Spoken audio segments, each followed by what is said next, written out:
Hi, I'm Dr. Joseph Wittering. It is my pleasure to be joined by Adele again today.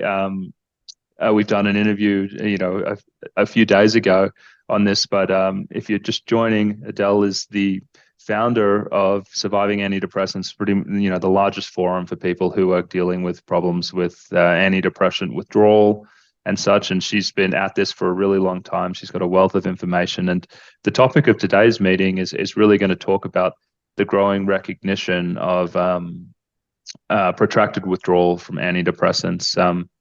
And to sort of set the stage, there's a lot of adverse reactions out there that I see that have gained mainstream recognition. I'm thinking about protracted withdrawal with the benzodiazepines, which are now mandated into all of the labeling in the US for benzodiazepines. And that's a big deal. I've been involved in lawsuits where the damages have hinged on the inclusion of that being in there. And then also, you have things like PSSD where that has at least gained mainstream recognition in the EU and then also in Canada and also in Hong Kong. And so there's these growing areas. However, protracted withdrawal from antidepressants, to my knowledge, has not been listed in labeling. Although it hasn't been mentioned to my knowledge, and I may be wrong about this, and actually labeling from regulatory authorities, it started to pop up a lot more in the UK, at least in official kind of documentation from Royal College of Psychiatrists and things like that. So I guess that's my question to you, Adele, is can you update us on the state of recognition of protracted withdrawal from antidepressants from what you see from your perspective? Sure. Okay, so back in 2005, when I started poking around in the literature,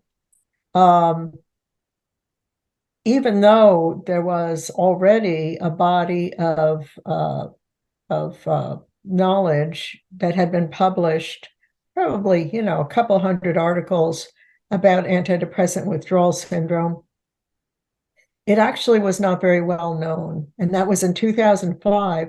So in 2005, doctors were denying that it existed. Basically, they just could not believe that it existed at all. So that's what patients were getting from their doctors was, no, antidepressants do not cause withdrawal symptoms, or as euphemistically they were called discontinuation symptoms, because antidepressants aren't addictive. So there's that confusion that only addictive drugs can cause withdrawal first, which actually persists to this day. But so there was a fairly absolute denial that anti-withdrawal existed. And so psychiatrists at that time on blogs or in discussions were saying, I'm skeptical that this even exists. What we're seeing is psychosomatic or conversion or patients imagining their symptoms, that sort of thing. So that was in 2005, and then gradually antidepressant withdrawal itself became known, and now it's pretty much of a known thing, although still doctors believe that it's going to last only a few weeks. So they're telling people that it's mild and it'll last only a few weeks. Can And I ask, can I interrupt you there on that? Why do they think it only lasts a few weeks? When you've seen the literature or talked to people, where does that idea come from? Well, it comes from when the new generation antidepressants were released on the market, starting, I guess, the marketing really started in the 90s, but they were released in the 80s. But when the marketing really got going in the 90s, the doctors were educated that withdrawal problems were trivial, and also that they were not addictive. And this was the message that was ingrained in all the training they got in medical school, all the training they got in specialty training, that it just was not a big problem. And but in the early 2000s, pharma started recognizing that withdrawal was popping up in their even in their clinical trials. Patients started complaining about it, and so they actually sponsored a couple of symposia that invited, and then they invited elite psychiatrists. The one was, I believe, was in 1998, and it was sponsored by Lilly, and which at that time was manufacturing Prozac, the new drug on the market. And this symposium of the very authoritative, probably a dozen or 20 authoritative figures met over a weekend and eventually produced a paper that was made into a supplement in the Journal of Clinical Psychiatry. And the lead author is Schatzberg. And in that paper, which was produced as an authoritative guide to antidepressant discontinuation syndrome, they stated that, authoritatively, that withdrawal is usually mild and lasts only a few weeks. And then that was repeated in 2006. This time, Wyeth, which was manufacturing Effexor, wanted to take it to market, wanted to defend Effexor from accusations of withdrawal symptoms. And so they sponsored a similar symposium with many of the same players, also led by Schatzberg. And so they published another paper or set of papers, again, very authoritative, a section of the Journal of Clinical Psychiatry. These supplements, by the way, are paid for. So the Wyeth ensured this was a publication, also guided the publication. Again, this the experts iterated that withdrawal was mild and lasted only a few weeks. So these papers were, and again, each of these were a set of papers that looked really sciencey, and so this is what they could take to doctors and show them, that it's not a problem. And you'll see that these papers are cited, very widely cited, and of course they've been incorporated in medical textbooks and in all kinds of training materials. They're more or less the authoritative source for antidepressant withdrawal, or they are a source. Later on, the problem of conflict of interest became important.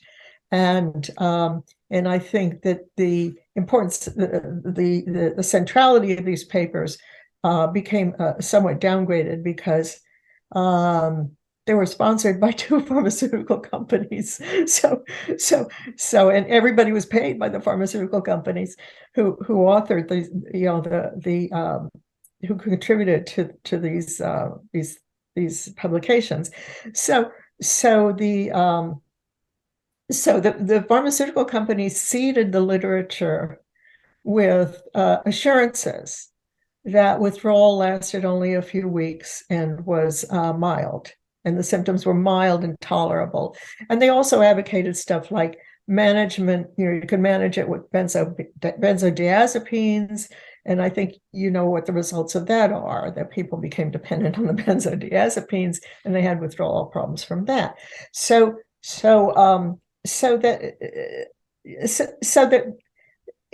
I think that this is an aspect of pharmaceutical company influence on the development and the distribution and clinical practice when it comes to antidepressants. So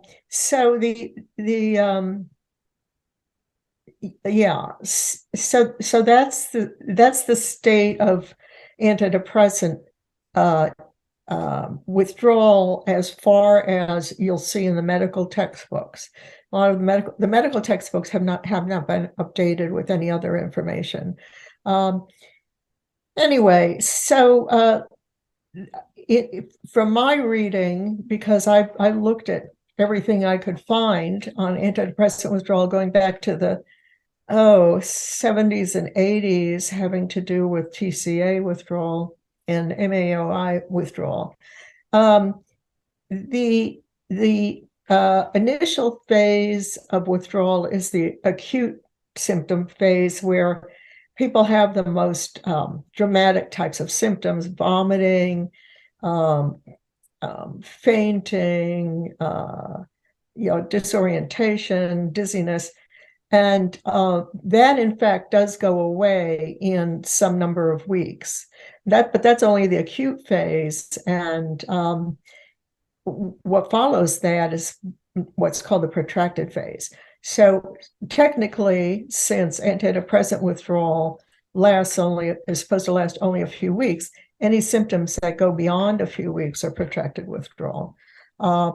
But the character of acute withdrawal symptoms is a bit different from the protracted withdrawal symptoms. But either really can be extremely disruptive and disabling to somebody who's experiencing them. So that's a bit of the history. And I would say that now there's understanding that withdrawal exists and that it can be a problem. But this idea that it really only lasts a few weeks is extremely stubborn. And for at least let's say from about 2005 until fairly recently, anybody who had withdrawal symptoms past a few weeks was called relapsed. And this gets really complicated, because these people also showed up in antidepressant efficacy trials. So the existence of withdrawal symptoms has actually confounded the results of antidepressant efficacy trials, because the people who got withdrawal symptoms were called relapsed, and that supposedly indicated that what they really needed to forestall relapse was the antidepressants. This is a complicated idea. So do you want to go into this? No. I think it's a good point. That's well taken, that these withdrawal symptoms have influenced the idea of antidepressant maintenance therapy. And because you have, what they do in these pharmaceutical studies, you'll have a placebo arm and a drug arm.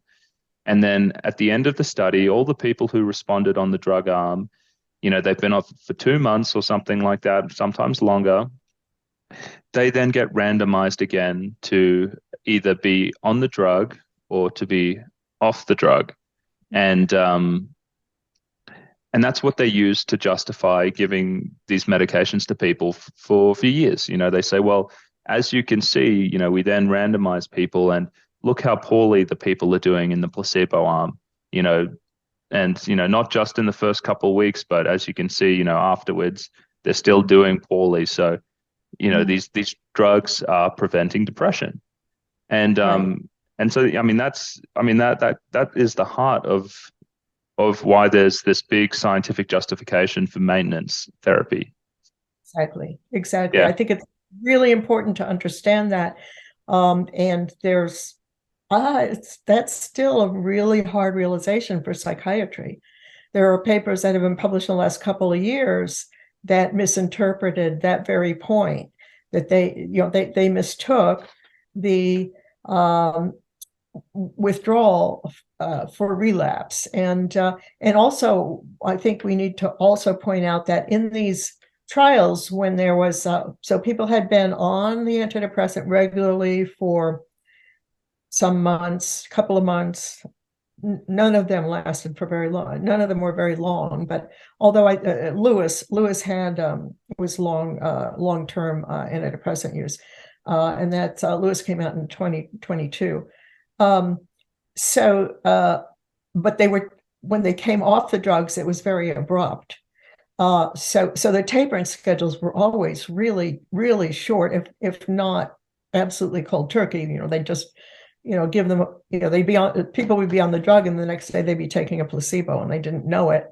And then they'd experience withdrawal symptoms, and probably some of those symptoms were pretty extreme, because they experience a sudden substitution of a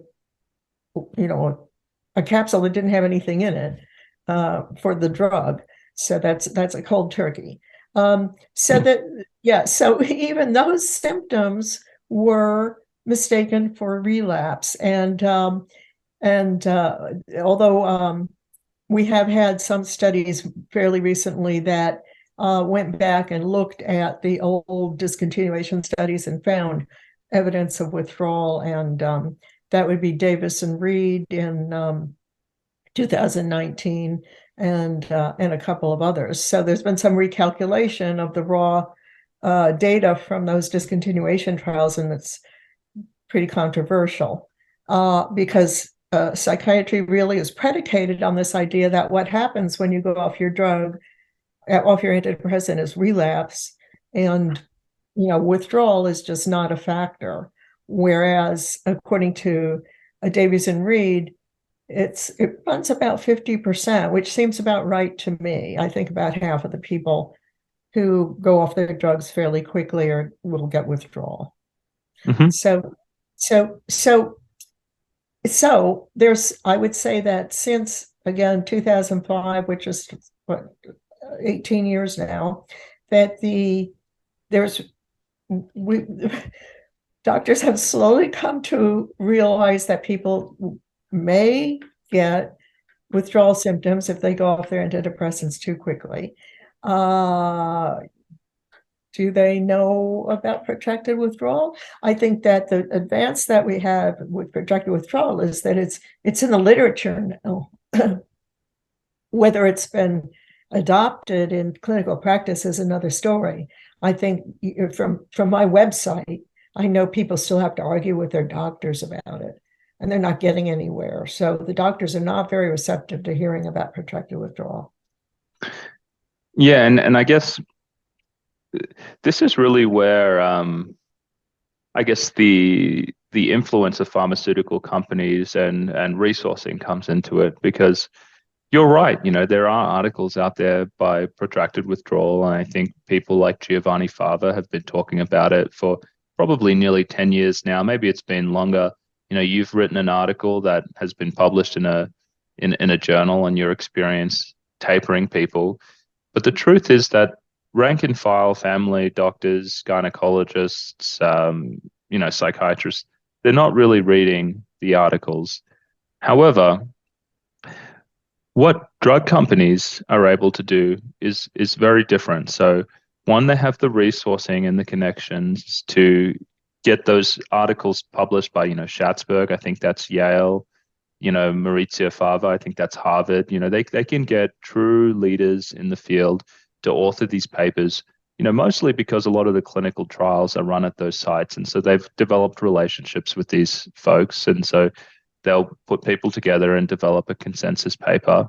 And then, they'll get a slot at the American Psychiatric Association national meeting, the most widely attended one for US psychiatrists, and then several others around the world, and they'll put on these campaigns. On top of that, they can take these articles and they can head into doctors' offices and, anticipating questions that, physicians and family medicine doctors may have. Like, I had this patient who had really bad withdrawal the other day, is this a big problem for you guys? Reach into their briefcase, they pull out this article from, Schatzberg, published in a top 10 journal, and just go, oh, here's Schatzberg and Fava saying it's not a big deal. So, something else must be going on with your patient. And so there's a massive amount of, and essentially it's PR, we the pharma has done a good job at distancing themselves from PR, but there are dedicated divisions within companies called medical affairs, which are supposed to anticipate the problems that clinicians, the concerns clinicians have about the drugs, and then they generate articles in the medical literature. It's essentially it's PR, and it's a huge part of drug companies. And so you may have articles in the literature, but do you have the the $10 million that it takes to hire a team of 10 to 15 physicians and medical writers who are going out and liaising with people and writing articles and disseminating this information? It's like, no, so it's just how, and that's why these things get so ingrained, because like you said, they're in medical textbooks, they're in residency education, they're what you hear from your attendings while you're training. I mean, it's just so effectively promulgated, throughout the medical community. Well, I would say, pharma put a lot of money into this with the new antidepressants. The new antidepressants were an enormous gold mine for pharmaceutical companies. The amount of money that they made was enormous, huge. What they paid in fines is a drop in the bucket. They paid, I don't know, some billions in fines for overselling their drugs, but they ran away with record profits, and it's one of the reasons why we have such gigantic pharmaceutical companies now, because they kind of got built by antidepressant income. But the antidepressants were heavily promoted from about, I would say, the very late 90s until the mid 2000s.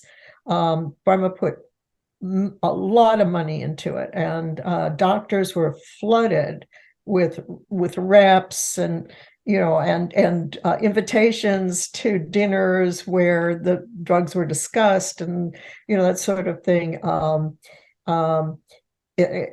Which it was very intensive. They would actually, if a GP was doing a substantial amount of prescribing, they'd be visiting GPs as well as psychiatrists. They didn't just limit to the specialty. So they were at the different specialty conferences as well. For instance, talking about prescribing antidepressants for menopause or PMS or whatever at gynecology conferences. They did everything they could to sell those drugs. So it was they put many millions of dollars into the marketing, and we cannot we can't exaggerate how large an effort this was, because the profits were enormous. So they put more money into marketing than they did into research. So so this very much saturated the medical profession with the pharmaceutical companies' concepts around prescribing and drug effects, and and whether or not adverse effects were important or not. This is what doctors know. So anybody that got educated in medicine up until the mid anybody who was practicing into the mid 2000s got a lot of information about how great antidepressants were.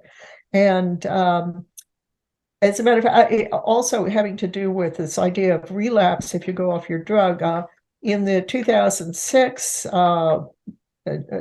journal Clinical Psychiatry insert, Richard Sheldon, who is a leading psychiatrist, stated right out that anything past 3 weeks of withdrawal symptoms was relapse. He stated that in one of the papers that was in that. It's just a very, very plain statement. And I had personal correspondence with him about that time, at that very time, actually.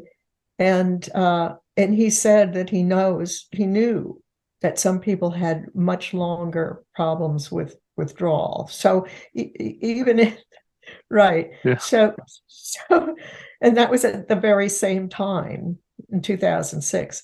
So, anyway, so there must have been, I imagine that there must have been some kind of a discussion at the symposium. Should we disclose this? Should we disclose that? And they decided to err on the side of making the drugs look good. Mhm. So, yeah, I would say about the, I guess, general recognition of withdrawal and protracted withdrawal, that what we see now is that the pop mental health sites on the web generally will contain a statement having to do, or actually, first they'll have a paragraph about tapering and withdrawal, which is a big advance, and that's more recent. That's probably in the last few years. There'll be a paragraph saying, never go off your drugs suddenly. It's best to taper over some number of weeks. But they'll always say, talk to your doctor about this. And they may mention the problem of protracted withdrawal. So, but that would be the pop mental health sites, right? The pop health sites. So if you bring this up with, let's say, the medical community on Twitter, they'll get a tremendous amount of pushback and denial having to do with protracted withdrawal. Well, so let me ask you a little bit about the recognition of protracted withdrawal by, I guess, I know we've got some articles in there, but that in the UK at least, it seems like Royal College of Psychiatrists and some of their position papers have now started talking about protracted withdrawal injury. Is this something that you see in other countries, or is this mainly a UK thing? Having, I guess, a governing authoritative group, recognizing this in their official documents. Well, I think that I think the UK has been a leader in this because they have a very active patient advocacy community, and they've been working really, really hard. And they had originally there was a recognition of benzodiazepine problems because of the work of Heather Ashton in the UK. So there's, I guess, the groundwork was laid to inform the centralized health system in the UK about these issues, and I think that that's another thing, that the way that the health system is set up, it's really more inclined to look for good outcomes. It wants the NHS and the and NICE, which is their I guess you could say their clinical guidance body, carefully looks at what evidence is available, because it wants to provide the best care at the lowest cost. So it's not as in the US, we don't have any such thing. So every individual prescriber follows their own star, and they're, if they happen to be visited by a drug rep, then they're more easily persuaded than somebody else. So it's in the US, it's really very much of I think marketing driven. The clinical care marketing has a great deal of influence on clinical care in the US, but it doesn't have in the UK, because in the UK, doctors take their guidance from a centralized body that evaluates what evidence that's available, and they're pretty strict about it. They're not they're not as susceptible to marketing hype as some. But they have been very conservative in psychiatry, and psychiatry itself is a very conservative specialty, oddly enough. And the NICE guidance has only recently changed to address issues of antidepressant withdrawal and advise on tapering more slowly. It's not quite there with protracted withdrawal, but there's some recognition that that protracted withdrawal is a high risk. Now, the psychiatrists professional body, which is the Royal College of Psychiatrists, I guess you could say it's because it's a smaller country and it's also got the centralized medical system that it's more accessible than psychiatry professional societies in the United States. I mean, in the United States, you cannot phone somebody at the American Academy of Psychiatry. I think that the Royal College is somewhat more responsive. And fortunately, a few years ago, a very good psychiatrist, Wendy Burns, was the president, and she was very patient-centered. So she listened to this, and she had the college. She guided the college towards producing patient-centered guidelines about tapering, which was a huge breakthrough because she was getting her information directly from the patients. And could you tell me how good are the guidelines that they were able to generate? I know every time you go through these big governing bodies, everyone kind of has a say, don't do this, it's too complicated, it's going to confuse people, it's making a bigger deal than it is. Because, when we think about what happens, I guess what I do in my clinical practice and what you do, it's it's pretty tricky. Some of the times there's a lot of some parts of it can get technical. I won't say it's the hardest thing in the world and people can't learn. I really believe they can. But what was the outcome, of I guess Wendy Burns's project in generating these tapering guidelines? What do they look like and sound like? Well, tapering advice has been so terrible. I always say that any amount of tapering is better than no tapering. But I participated in some discussions having to do with producing that pamphlet for the Royal College of Psychiatrists.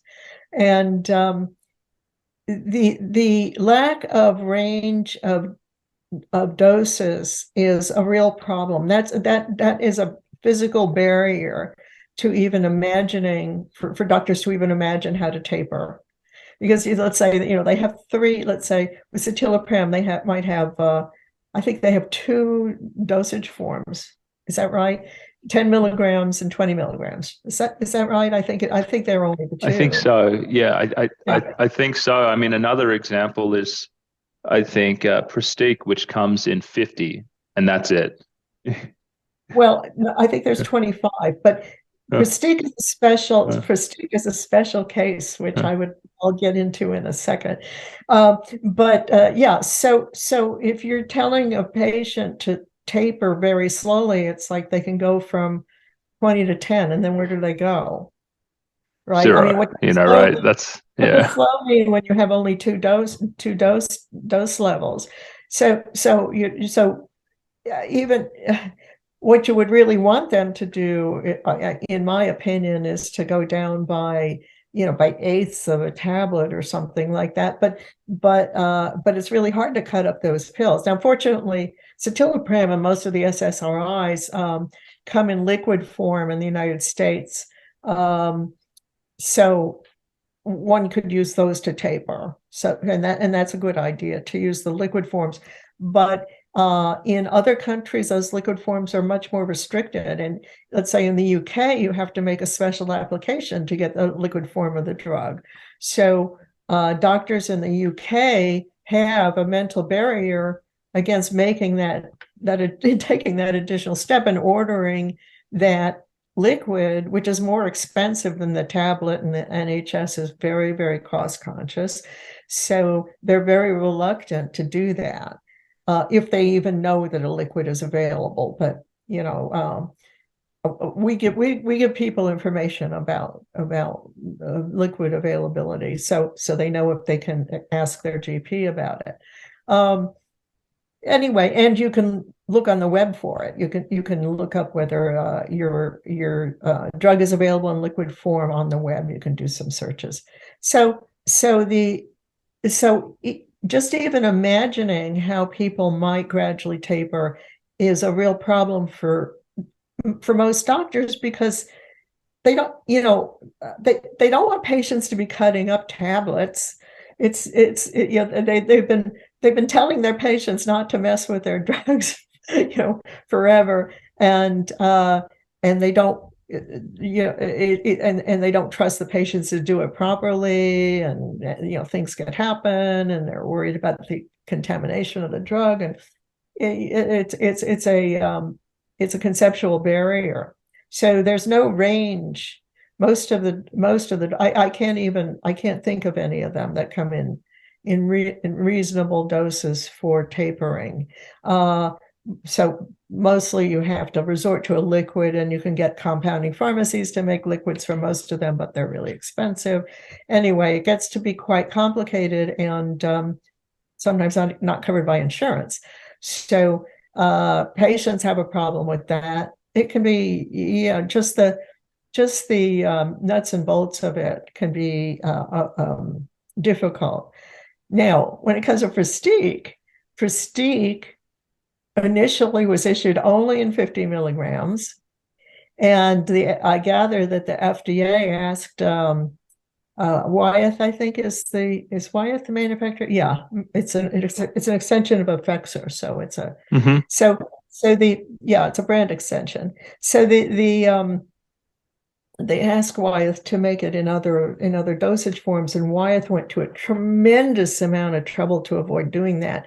And there's some interesting documentation about that. And they also produced an incredibly dishonest study showing that they cold turkey people off of both 50 milligrams of Pristiq and 25 milligrams of Pristiq. And the study showed that the withdrawal wasn't any worse off either of the drugs, and that's how they argued with the FDA that they didn't have to produce the lower dose, which was 25 milligrams. They later did produce the 25 milligrams. I don't know what happened to get them to do that. Maybe they wanted to. Wasn't it like it was a long time afterwards? I feel like Pristiq was a really long time. Yeah, it was like in 2008, and then I was just doing some Googling while you were talking, and I saw a lot of things in like 2022. So maybe it was only like recently that they did that. I don't know. Maybe Wyeth is thinking that it's going to prescribe Pristiq to children or something. And Pristiq also is it's a unitary tablet. So, and it's very hard to split. So, and then when you cut it up, it loses its extended release capacity, because that's incorporated into the tablet matrix. So, then it becomes immediate release. Desvenlafaxine, which you have to take twice a day, and it's very closely related to Effexor or venlafaxine. So swapping venlafaxine in sometimes works for going off of Pristiq, but we're getting into like some detail here.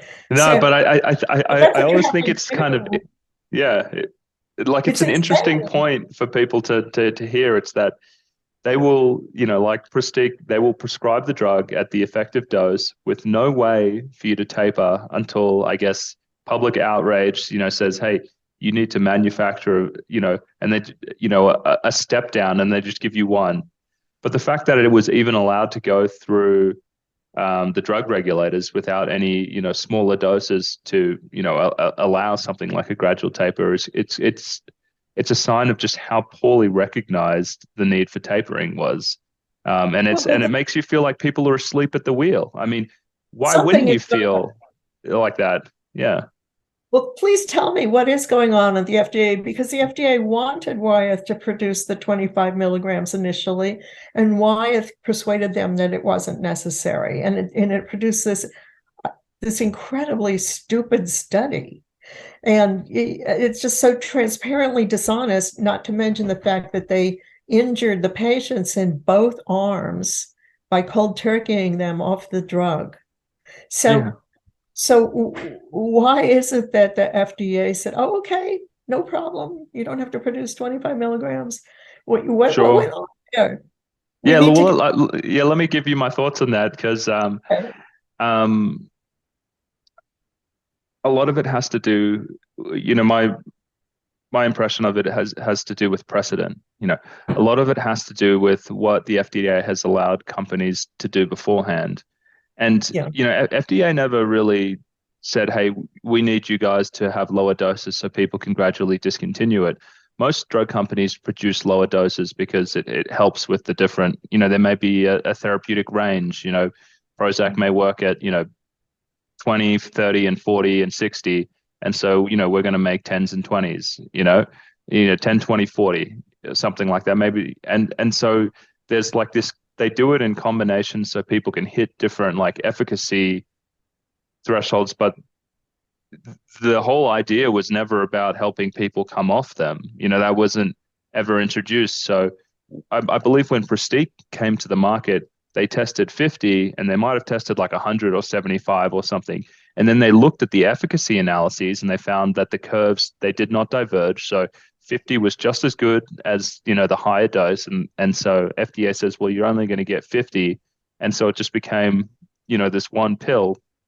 But mhm. yeah, the whole concept of allowing, the approval of these drugs was, the concept of having lower doses to allow people to come off never in there. So I imagine the company would have come back and said, "Why us? You haven't made any of the other companies do this before, so this is unfair. Like why didn't you? Why are you making us develop this?" So that's my that's my overall sense of why that Well, something like that actually, happens. Yeah. yeah, actually, I have an interview with Philip Ninan, who was VP of Drug Development for Pristiq, and where he says, we know that there's a withdrawal problem, but blah blah. So maybe we could share some info about this, but Yeah. I think we could do a Freedom of Information Act and get all the transcripts of the discussions or something from the FDA, because at one point, and it's not necessarily because they wanted people to go to taper. Maybe they wanted the 25 milligrams so people could step up so that they didn't have this, like the startup symptoms at the higher dose. But yeah, so Wyeth fought tooth and nail not to do this. Anyway, so yeah, so the drug companies do not want to make a range of doses because it's expensive for them. They have to tool up. They have to have factories. They have to have Hmm. workers. They have to have packaging. They have to do this and that. So they don't want to do that. And why should they? Nobody makes them do it. So why And should they? I'm imagining someone like an executive over there saying, "Why would we make a 25 milligram pill, to help people come off? Can't you see this Schatzberg article? This is not a big deal. Withdrawal symptoms, they go away in 2 to 3 weeks. We're going to make a bigger deal out of this than it is. People are going to think our drug is worse if we just introduce a drug, something for step down. This is ridiculous. I mean, like I can hear it. That's what the conversations sound like. Yeah, That could be. That could yeah, be. yeah. Yeah. So that's that very practical barrier is the lack of range of doses is one of the reasons that tapering is just, doctors just don't want to go to the trouble. I want to come back to protracted withdrawal and tapering, where aside from the great stuff on surviving antidepressants, who is what is the best, the best tapering guidelines that you've seen from an authoritative, more mainstream institution to date? Well, boy, institutions are not really producing good tapering guidelines. I'm sorry to say. Probably the Royal College of Psychiatrists is the best one. Other than that, there's a book by Joseph Glenmullen which is, I think it was published in 2005. So it's not, it's a good book about tapering. It's not, it doesn't give very slow tapering schedules, but it's going in the right direction. Mm-hmm. And so there's not a lot. Yeah. And so the stuff that the Royal College of Psychiatrists came out with, is that similar to what's in the NICE guidelines, or is the Royal College of Psychiatrists stuff better from your perspective? Well, the NICE has a lot of respect for the Royal College of Psychiatrists. So it's one of their sources for the NICE guidelines. And let me think. I can't recall exactly what the NICE guidelines say, but I think that the Royal College of Psychiatrists guidelines have more detail about how to step down. I think that NICE guidelines are more general, if I recall correctly. Excellent. Okay. I think and I'm going to test your memory here. Do you recall what Royal College of Psychiatrists say about protracted withdrawal from antidepressants? Do they say? Do you feel like they describe what it is in there, or is it very like generic? And sometimes withdrawal symptoms may last longer than a few months. Yeah. Yeah, it's the latter. Okay. Very low. Okay. Yeah. Right. Yeah. And then I guess my next question for you is, what do you foresee in terms of further recognition of this? I mean, are there any movements, or is anything going on at the moment that would get protracted withdrawal from antidepressants more widely recognized, or is it kind of just who really knows?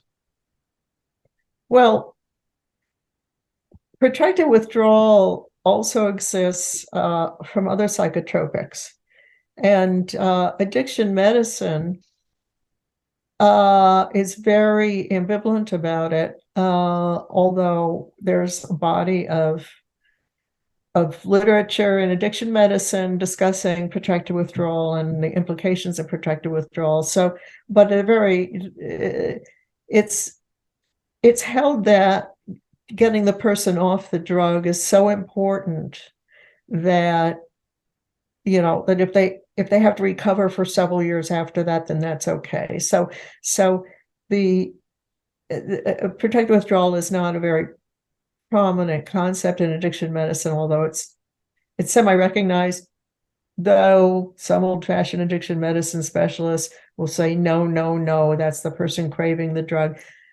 Anyway, it's also confounded by this concept of relapse, although in addiction medicine, relapse means that you want to go back on the drug.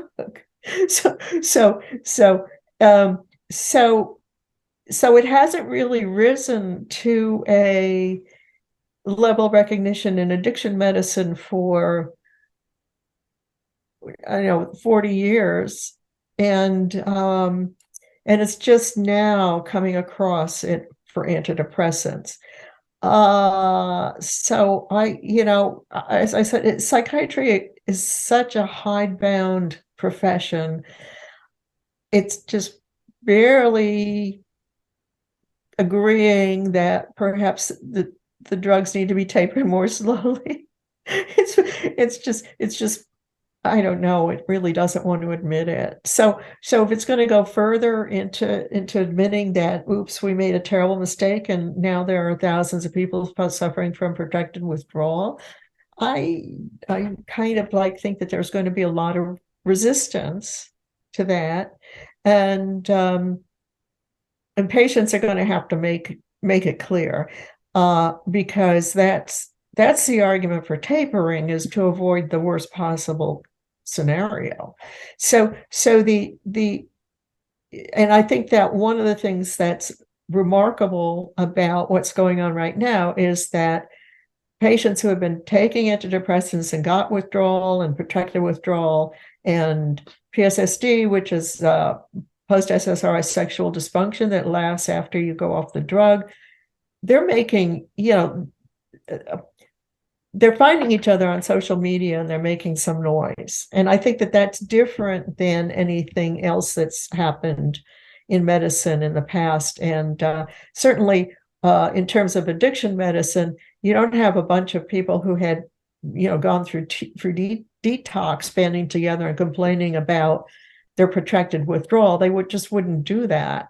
So they don't want to be recognized. First of all, they don't want to be recognized, and secondly, they might not even know that they have protracted withdrawal. But the people who had been taking antidepressants and gone off are a different demographic, and a lot of them are very well educated, and some of them are well connected, and a lot of them are on social media. They're making YouTube videos. They're complaining to different bodies when they can. They're writing books. They have something to say. They're making their own. They're making their own movement, which could pressure psychiatry. I mean, psychiatry isn't happy about that because it sees that there's some body of disaffected patients out there, and they get very upset because they don't want prospective patients to be influenced by this negative publicity. Yeah, there's an element of intimidation out there when it comes to talking about the problems of these drugs, and we speak about, when you talk about the Schatzberg articles, Shelton and things like that. Every time I've read one of these articles about it, there's this emphasis, depression is a serious illness, it's life-threatening, people can commit suicide, and they say these things like, we shouldn't overemphasize this risk. It's going to dissuade people from really getting the care that they need. We shouldn't be pill shaming people. And so they kind of package the two ideas together that it's actually dangerous for you to talk about these things, and you would be hurting people. And so they can really kind of shove those ideas in there, and it just creates this, this general aura of like, if you make a big deal out of this, you're going to hurt people, and that's intimidation. I mean, that's what that is, because it's saying that the people who are harmed by these things are less important than the people who get benefits. And that's just not true. I mean, a scientist, a health regulator and a doctor should care about both people equally, and that's when you see the drug in the true light. Yes, sure, some people are helped, but some people are harmed. Like, that was, before I learned about withdrawal. That's what I thought doctors were about, that they'd want to improve their practice. They'd want to reduce injury. They'd want to, if something bad happened to somebody, they'd want to make sure that their colleagues knew not to do that. They'd want to get this information out there. And in fact, for many years, they'd write up case studies to the clinicians would write up case studies to advise other doctors about things that they had observed in their clinical practice that to improve clinical practice. So, but psychiatry is very resistant to this.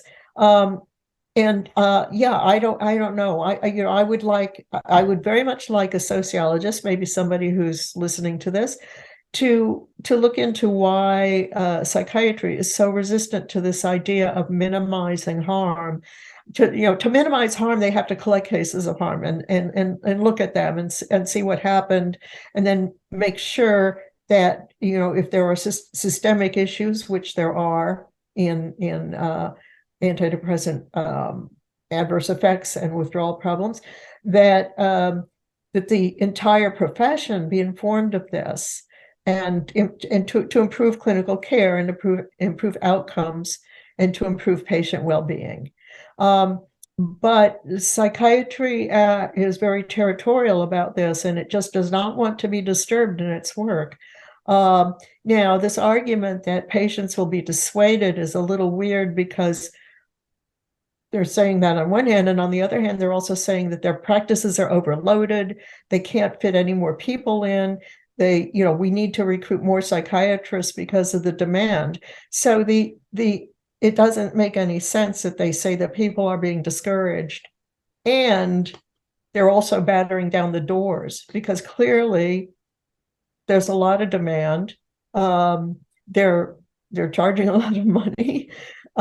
And people are also getting antidepressant prescriptions from their GPs. The GPs in the UK, there was a study showing something like 40% of the GP's time is spent on mental health issues in the UK, and they're really strapped for medical resources there. So nobody is being dissuaded by anything. If people could not be discouraged from taking antidepressants by knowing that they cause sexual dysfunction, they're not going to be discouraged by anything. They want to take the drugs. It's just, I mean, we could be, we could have millions to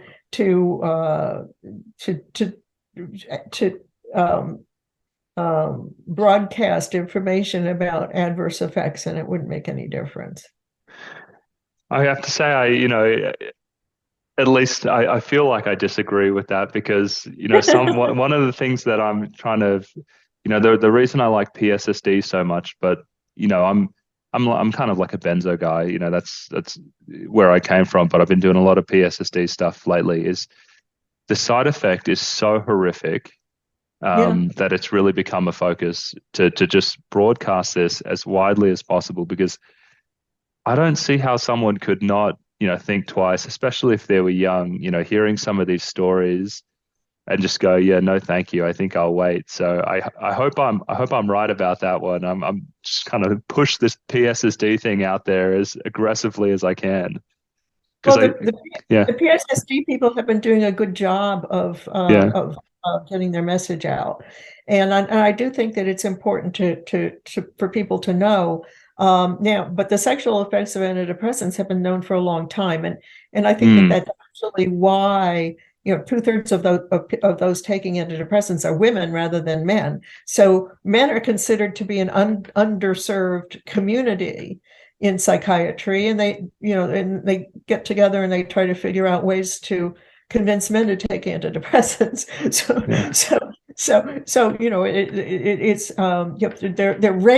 Their rate of taking antidepressants is disturbing because they don't seem to want them they don't accept them as readily as women do. For probably the sexual reasons, right? Because I think it's probably the sexual reasons, and I wish. Yes, hello, sociologists. Please write a paper about this. So I say rightly so, because the sexual side effects run to 50%.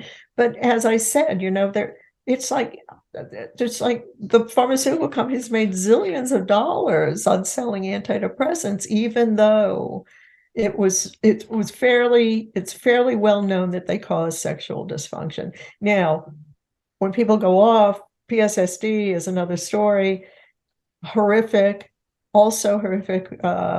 It's a horrific effect from finasteride, which is, well, I mean, it's just tragic that people fairly innocently start taking these drugs, and then they find that their sexual functioning is permanently, or semi-permanently affected.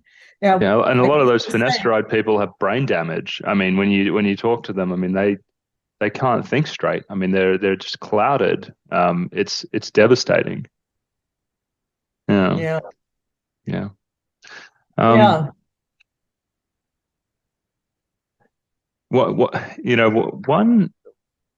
One more question that I wanted to ask you about quickly, and it's a tangent, but it's something that I've been really wanting to get your thoughts on. Post-acute withdrawal can happen I mean, I've heard cases of it happening really quickly, just someone's on the drug for a week or a month or something like that, they come off and they have this problem. From your reading, from talking to people, what makes the most sense to you as a cause of why some people develop protracted withdrawal from antidepressants, given that it can occur very quickly in some, and for others, they could be on the drug for a long time and then come off? What makes sense to you as a unifying reason why this happens? Well, first I want to say that one thing that I've observed, which is I claim it's one of our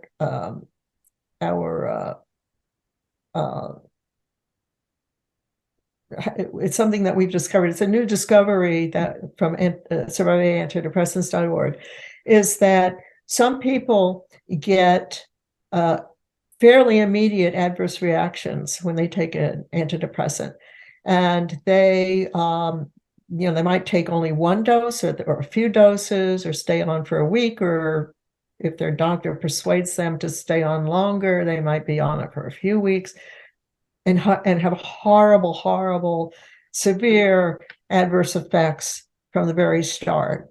When these people go off the drug, even though they haven't been on the drug for long enough for theoretically neurological adaptation, they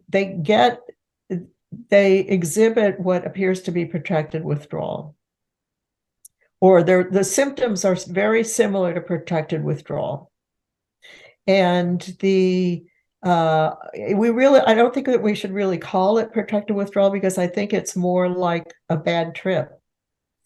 There's a little booklet written by a psychiatrist, I think it was published in the early 2000s, about his observations of people taking one dose of LSD and having very similar syndromes afterwards. So they come off of they stop the antidepressant, and then they have symptoms that seem very much like protracted withdrawal. But I don't think that we should call it withdrawal. And I have a small population of those people, and I want to write this up. So I think it's important that in pharmacology, an immediate severe bad reaction, such as we're describing, is called tachyphylaxis, which it's a term that psychiatry has borrowed but distorted, so it means something else. Anyway, in pharmacology, an immediate bad reaction is recognized, and it's thought to be probably a genetic intolerance to the drug. It's not an abnormality. It's just that the person's physiology doesn't get along with the drug. Now, on surviving antidepressants, we see that these people very slowly recover in exactly the same waves and windows pattern as other people with protracted withdrawal, but they seem to their progress seems to be less choppy, and they seem to recover faster, which is what you would expect from a drug injury, right? A short-term drug injury that's not as extensive as being on the drug for as long as it takes to get adapted, which is over a month. So their recovery seems to be faster. When we say that protracted withdrawal is going to take about a few years, these people might recover within a year or so. So then there's protracted withdrawal, which is a result of people having been on the drug for some period of time, and sometimes it's as short as a month. And their nervous systems and their body systems have become adapted to the presence of the drug. So then they go off the drug, and then they have a period of acute withdrawal usually, and those are those more dramatic symptoms that calm down over some number of weeks, a month and a half, but then there's more symptoms after that. There's a different pattern of symptoms, and that's one of the things about withdrawal syndrome in general, is that the symptoms keep on mutating, so it keeps people very confused. And so the more florid symptoms of acute withdrawal fade out, and then other symptoms take over. It could be continuing insomnia, could be this, we were talking about this deadened feeling, this emotional anesthesia, which seems to be extremely prevalent. And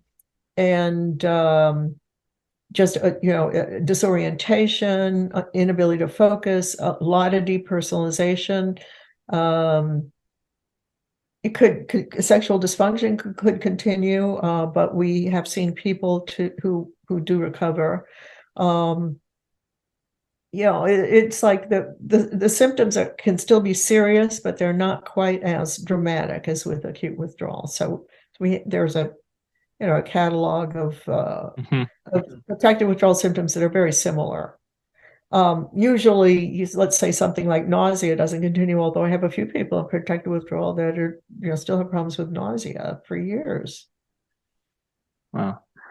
Well, that was a great way to kind of think about it. And I guess I want to say the pattern, I've seen this pattern kind of hold true for the benzo people. The same thing. Someone gets on a benzo, they have a bad reaction to it, they hate how it makes them feel, and they stop it and they develop what looks like protracted benzodiazepine withdrawal, where they, feel like they're getting electrocuted and their skin is burning and they're cognitively disabled. The same thing happens with tardive dyskinesia as well. Typically that's a problem that emerges during withdrawal or dose change from the antipsychotic or after someone's been on it for years. But there's a lot of reports of people developing it after a dose or two of this medication, where it's kind of hard to say that there's really been, prolonged receptor changes in the brain. You'd have to understand it as a kind of a direct toxicity that's occurred, and it's just caused injury in those people. So that's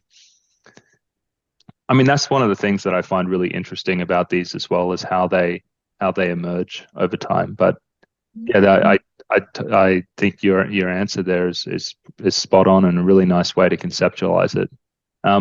Well, gosh, we've gone about an hour again, which is great because I love talking to you. But I think that would be a good time to break for today. Is there anything else that you wanted to share before we ended? No. One more thing. Okay, so we were talking about again, and I think that we brought this up the last time we talked. That paper by Lerner and Klein in 2019 that outlines commonalities among all of the psychotropics in terms of adaptation, dependence, and withdrawal. That's great. And I think that it's a really good overview of it. In terms of theories of everything. You asked me a question, where is this going? I think that what I would like to see is that medicine and everybody in general become much more realistic about psychotropics across the board. And that means stop demonizing addictive drugs, and also address the dependency issues with so-called therapeutic drugs. So there shouldn't be this split.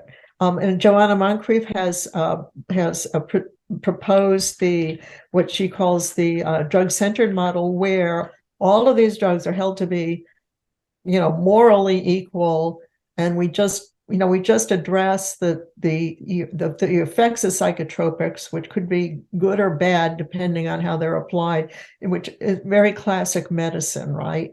The poison is in the dose. Right? We're saying that any psychotropic could be used medically, and it's not intrinsically good or bad, but it has to be used in an intelligent way, and we should stop mythologizing them, because we've got mythology going on in addiction medicine and in psychiatry about the drugs, and in the addiction medicine they're like the drugs of the devil, and then in psychiatry it's like they're the drugs of the angels, and they're neither. They're morally neutral, and they have similar qualities, and we should stop dividing them up as though it's like a good versus evil kind of thing.